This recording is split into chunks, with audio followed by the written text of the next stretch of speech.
Hello, I'm Roberto Morales and I will discuss limits and derivative. Limits muna tayo.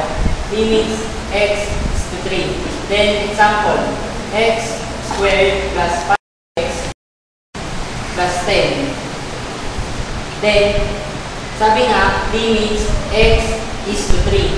Ngayon, ang x ay magiging 3 times 2 plus 5 plus 10. 3 times 3 is equals to 9. Plus 5 times 3 is equal to 15. Plus 10.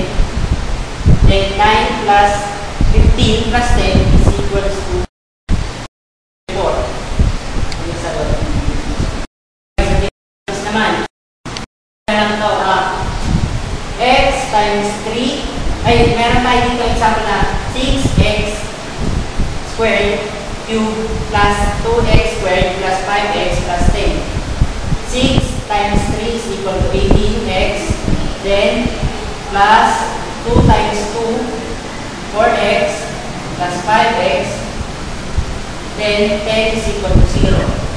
Ngayon, ang sagot dyan is 18x cube kasi ito minus 1 yan. So, x cube plus 2x squared plus 5